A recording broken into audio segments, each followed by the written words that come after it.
A hearty good morning to one and all present here. At the very outset, I'd like to thank Dr. Satangshu Mathur for giving me this opportunity to be a part of this COIN session. I will be talking on a very important topic, which is the cataract surgery protocol in COVID era.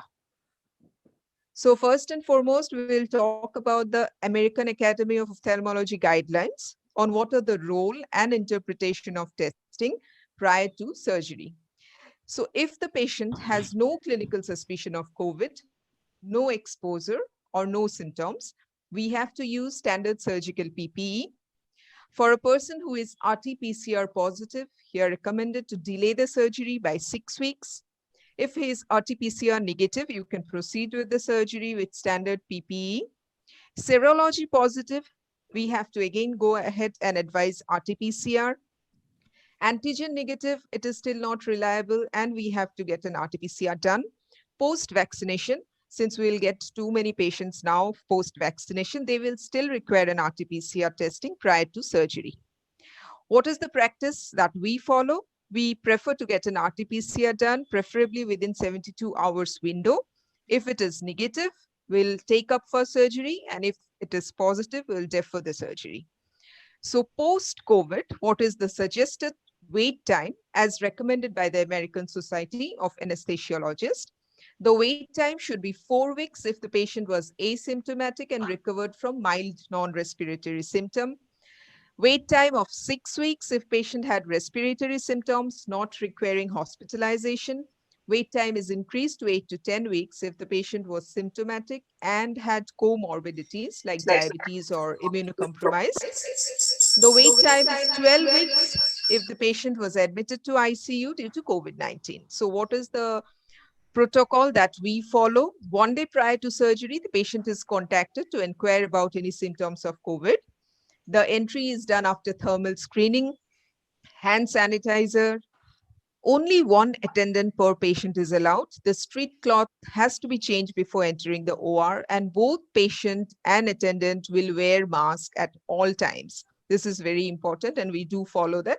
We have to ensure safe distancing and space out surgery appointments to avoid overcrowding.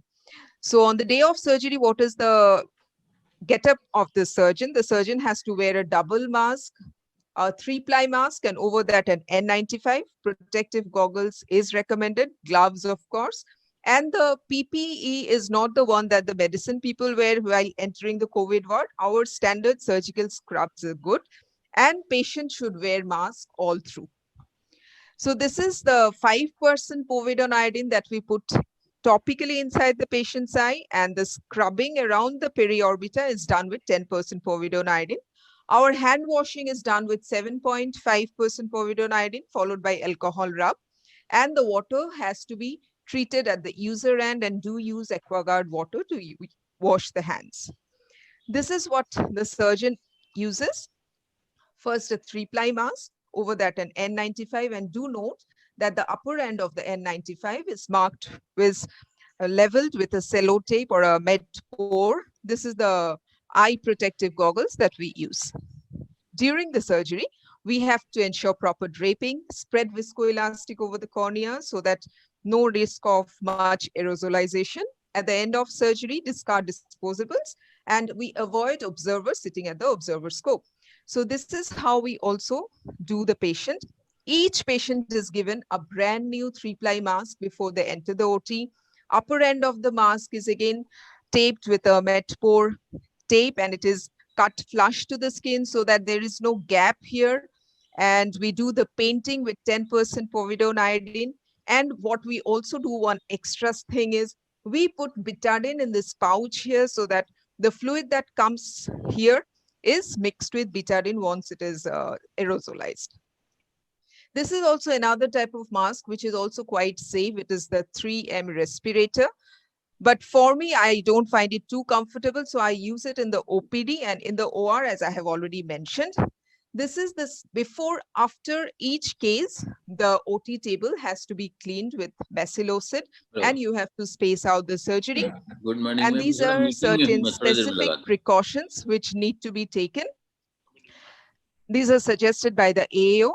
Phaco as such has not been proven to be an infective aerosol generating procedure. Why? Because each time the aqueous of the patient is replaced either by trypan blue first, then by BSS, and finally by viscoelastic. So whichever thing that is being aerosolized is the sterile visco or BSS and not the patient's aqueous. So we can say that the risk of aerosolized virus is quite low.